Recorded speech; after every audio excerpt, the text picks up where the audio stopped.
Overcooked is one of my all-time favorite games in the couch co-op genre. Its chaotic nature mixed with challenging levels turned this game into an extremely entertaining and fun experience that deserves all the praise it gets. Although you might sometimes find yourself arguing over uncut onions or burnt soup, the feeling of accomplishment after beating a difficult level is unmatched. Ever since I finished Overcooked for the first time, I've been on the hunt for a game that could fill the very precisely shaped hole Overcooked left behind. A co-op game that could emulate the extremely fine mixture of chaos and entertainment that Overcooked did so well on the first try. As a result of this search, over the last couple of years I've tried a variety of different couch co-op games, hoping to find that frantically fun multiplayer experience that I'd been missing. Hence, I'll be documenting and reviewing each one of the co-op games that I've tried and hopefully, eventually, help someone that's looking for another fun couch co-op game to play with their friends. So without further ado, welcome to the first episode of Couch Surfing. Cannibal Cuisine is a 2020 game where you and your friends will try to please the gods by delivering them the best of feasts. To achieve this, you'll have to get rid of innocent tourists in order to obtain different body parts that, when mixed with a variety of fruits and cooked on a skewer, become the dishes that you'll need to deliver.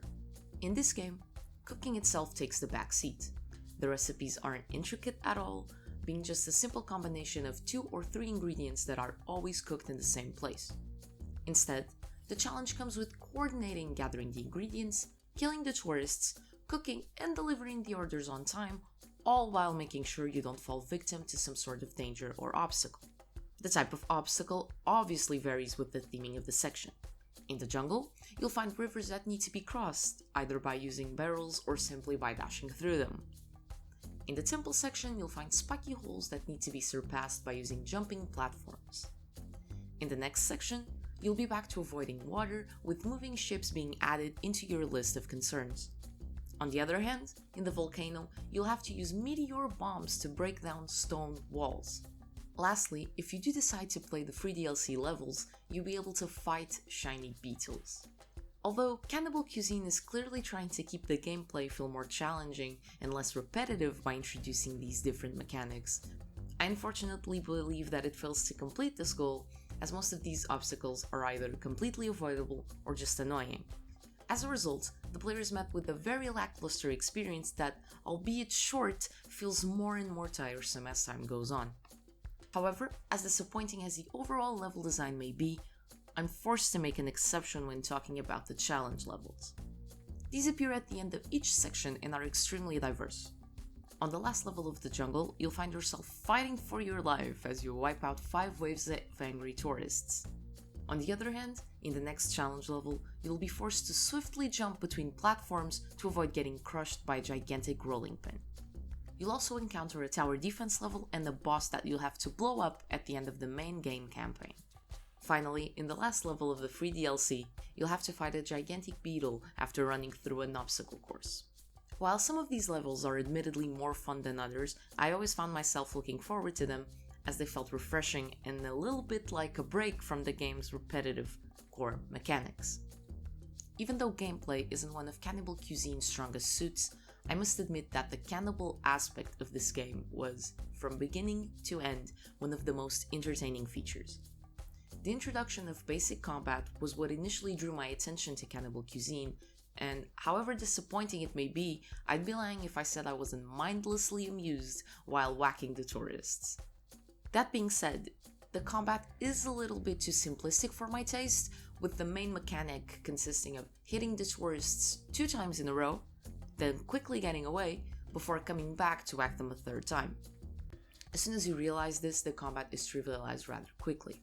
Perhaps this issue could have been avoided or at least lessened by the introduction of various types of tourists with different fighting characteristics or patterns. Nevertheless, I do believe this was a missed opportunity to insert some much needed variety into Cannibal Cuisine. Unfortunately, combat isn't the only problem that comes with the cannibalistic theming of this game. After killing a tourist, you'll obtain one of 4 possible body parts, either ribs, a hand, a brain, or a steak. The problem is it is impossible to predict which of these you're going to get, which sometimes led to unfinished orders simply because you don't have the specific body part to complete them. This is extremely bothersome as your score is skewed by something completely out of your control. You'll just have to keep whacking more and more tourists in hope that the hand you've been looking for will finally appear. And with this case, again, I am forced to say I see a missed opportunity here. Maybe if a specific type of tourist would drop a specific body part, this could have been prevented.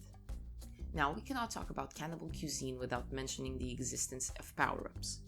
When choosing your character, you can decide between having a dash, a healing totem that you can later place on the level map, fire breath to cook the food faster, or the ability to stun tourists for a couple of seconds.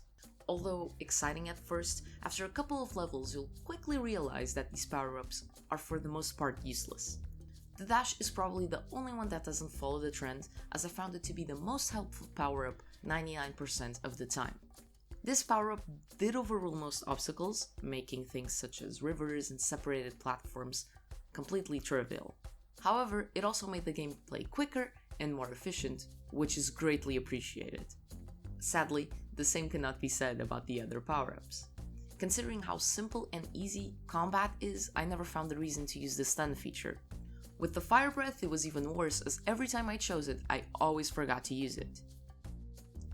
Now, when it came to the healing totem, I'd be lying if I said I didn't use it a couple of times. However, considering how quickly you spawn back to life after dying, and how much little life you lose if a tourist does strike you, I don't feel like it's an absolute must to have the ability to heal. Overall, power-ups add close to nothing, and perhaps Cannibal Cuisine might have been better off with the dash being added to the normal control scheme, with the remaining power-ups being erased entirely. Even so, for this to work, the dash power-up would have to be fixed first. Unfortunately, from time to time there would be instances where your character just wouldn't get the extra speed. This usually led to the character falling to its death, with some sort of ingredient or dish being lost in the process. Even though it was usually a thing I could look past, I thought it was worth mentioning considering it usually resulted in unfinished orders, as well as in exasperated players. Speaking of controls, there's another area where Cannibal Cuisine could use some work. Trying to pick up an item in the presence of other items close by was sometimes extremely frustrating, as it almost felt like trial and error. I'd find myself picking up one item at a time until I was finally able to get the one I was looking for. Additionally, dropping your items in a specific spot was also way harder than it should be.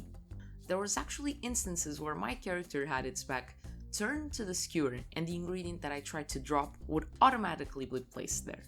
Although the difficulty of the game is too low for this lack of control precision to have a significant impact in your score, it turned the game into a really frustrating, borderline unbearable experience. With this particular case, I'm not really sure what I could suggest to improve this, besides fixing the actual controls themselves, but I do believe that highlighting the item you're selecting in some way would be the quickest band-aid for this issue, as at the very least, you'd finally be able to tell what object you're picking up. With all its flaws, Cannibal Cuisine can only be described as a failed attempt at making a cannibalistic version of Overcooked. The influence is clearly there, as you'll find similarities in its style and to some extent in level design. However, Cannibal Cuisine seems to have failed in getting the basics right, and even when trying to innovate, it simply falls flat. The repetitive levels mixed with mechanics that felt out of place and frustrating controls led to what was overall a pretty bland and irritating experience that I found myself increasingly wishing to be over. While definitely different, the introduction of combat and the challenge levels were simply not enough to salvage a game that lost the meaning of fun as soon as it began. All things considered, Cannibal Cuisine feels like a bothersome, 4-hour-long task that I would not wish to repeat. I'd say this one is a skip.